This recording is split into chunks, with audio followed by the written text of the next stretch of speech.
l'Organisation mondiale de la santé a reconnu aujourd'hui, est-ce que c'est du bout des lèvres, on va le voir, qu'il y a des preuves qui émergent selon lesquelles la COVID-19 pourrait se transmettre par l'air, c'est-à-dire en aérosol. Le virus pourrait se propager par ces micro-gouttelettes là, qui demeurent assez longtemps dans l'air. Ma prochaine invitée fait partie des 239 scientifiques qui ont prévenu la communauté médicale internationale hier, et évidemment l'OMS. Caroline Duchesne, professeure à l'Université Laval et directrice du laboratoire de recherche sur les bioaérosols. Madame Duchesne, bonsoir. Bonsoir. On s'est déjà parlé au cours de cette pandémie et la dernière fois, je crois, c'est au moment où vous reveniez d'une démarche d'expertise sur le terrain, aller faire des prélèvements, justement, sur les lieux mêmes où le virus s'était propagé.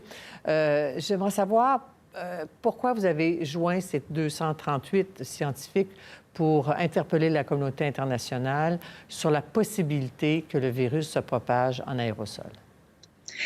La preuve de la transmission n'est pas encore complètement faite. En fait, les informations scientifiques qu'on a, il y a des petites évidences. La raison pour laquelle la lettre a été écrite, puis pour laquelle j'ai accepté de la co-signer aussi, tout comme les autres collègues aussi qui ont fait la même chose, c'est que depuis le début de la pandémie, les gens en santé publique ou les médecins en maladies infectieuses ont tendance à voir le problème un peu de façon dichotomique, c'est-à-dire il y a des microbes qui se transmettent par l'air, des microbes qui se transmettent par les surfaces. Bien qu'il n'y ait pas encore d'évidence claire dans quelle situation ce virus-là pourrait se transmettre par l'air, il y a plusieurs virus qui utilisent l'air comme voie alternative de transmission. On pense que c'est le cas de la grippe, on pense que c'est le cas du rhume, de la gastro-entérite. Cependant, à cause du nombre de cas dans le monde, d'envisager de contrôler la ventilation afin de réduire cette portion-là de la transmission, qui demeure encore un peu mystérieuse. Là, il y a quelques cas qui ont été décrits dans des restaurants, entre autres, où l'air pourra jouer un rôle.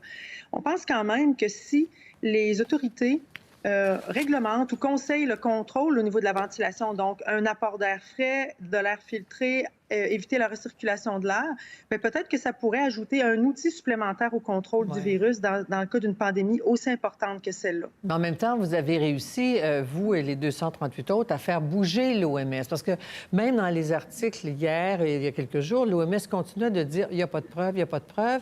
Et aujourd'hui, on nous dit, vous avez entendu la porte-parole de l'OMS, des preuves maintenant émergent.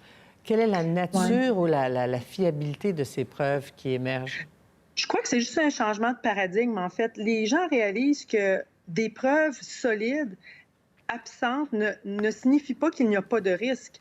C'est toujours, en épidémiologie, c'est souvent des preuves indirectes. Donc, il y a des modèles de transmission. Puis, on sait que il y a des virus qui se retrouvent dans l'air, ça on l'a démontré, notre équipe, d'autres équipes, on a trouvé du virus dans l'air. De là à comprendre complètement le rôle que l'air va jouer, c'est encore extrêmement flou, mais il faut être réaliste. Hein? Pour la grippe, c'est même pas encore clair. Ça fait des années qu'on l'étudie, puis on comprend pas encore clairement le rôle que joue l'air dans la transmission. Cependant, l'OMS, je pense, commence à réaliser que c'est une partie du mode de transmission qu'on ne peut pas vraiment cacher ou qu'on ne peut pas vraiment ignorer. Alors, donc, ne serait-ce que d'admettre ça, c'est quand même un gros pas. Là. Oui, en même temps, c'est un grand principe de précaution, mais précisons une chose, parce que les gens ne sont pas familiers avec le vocabulaire scientifique rattaché à ça. Depuis le début, on nous dit des gouttelettes. Et quand on dit par l'air ou aérosol, ça, c'est quoi? Dites-nous, c'est micro-gouttelettes qui restent dans l'air des heures? C'est ça. Bien, les aérosols, c'est ça aussi. C'est que les gens ont tendance à voir ça dans deux familles. Il y a ceux qui restent dans l'air et ceux qui tombent sur les surfaces. Mais ce qu'on sait, c'est que les particules vont être dans tout le spectre de grosseur de particules, donc il va en avoir qui vont rester plus ou moins longtemps.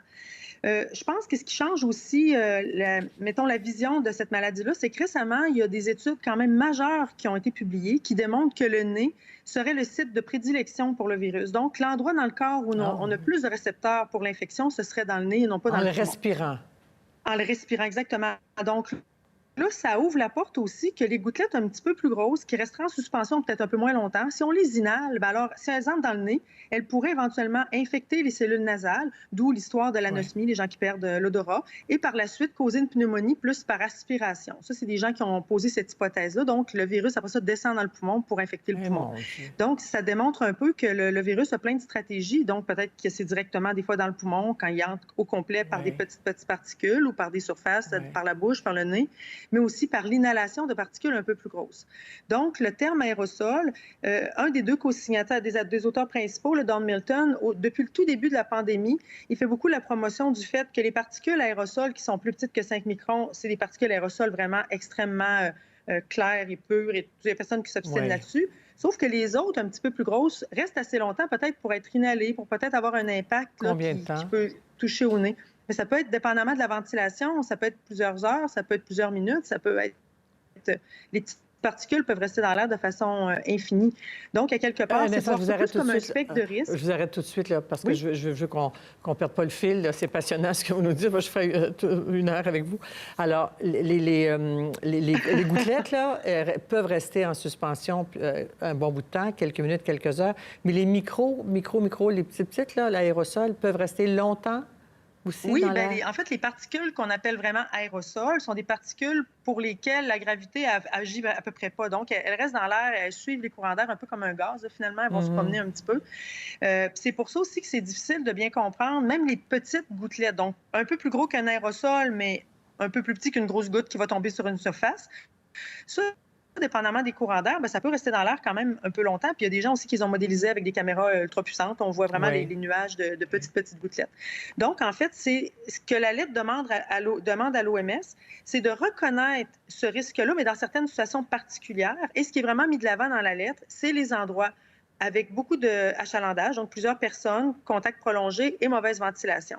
Et on revient exactement à la situation quand on parlait des CHSLD la dernière fois, où c'est un petit peu ça qui se passe. Il y a beaucoup de gens malades, il y a un contact prolongé, puis il n'y a pas de ventilation dans plein endroit. Mais qu'en est-il de ce qu'on vit actuellement? Parce qu'on le voit beaucoup aux États-Unis, le déconfinement, les plages, parce que là, c'est à l'extérieur. Même les bars ici ou les terrasses, il y a des gens, ou les plages ici, les gens s'agglutinent. Est-ce que les aérosols ou les gouttelettes restent malgré tout dans l'air à l'extérieur? C'est sûr qu'à l'extérieur, il y a l'aspect de dilution, il y a beaucoup plus de courant d'air, il y a du vent un peu. C'est certain que, tu sais, il y a tout un gradient encore là, il y a un gradient de risque. Quand on est à l'intérieur, le risque est plus grand. Quand on est à l'extérieur, le risque est plus petit. Mais encore là, s'il y a une promiscuité, il y a des contacts étroits, il est possible d'avoir une transmission d'une personne à l'autre si la personne est malade ou asymptomatique. D'où l'importance de quand on ne garde pas le 2 mètres, qu'est-ce qu'on recommande, c'est de porter le masque. Donc, ça peut arriver quand même à l'extérieur, mais dans certaines situations, ça va être plus important. Oui, parce qu'on s'inquiète, on l'entend le discours, et Mme Plante, la mairesse, a choisi d'imposer le masque. On va parler des comportements tout à l'heure avec une scientifique également. Imposer le masque.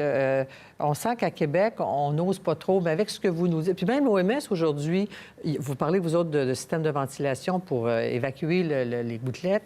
C'est pas la ventilation qui cause, c'est une mauvaise ventilation qui pourrait causer le virus, si je comprends bien, mais une bonne ventilation l'évacue. Exactement.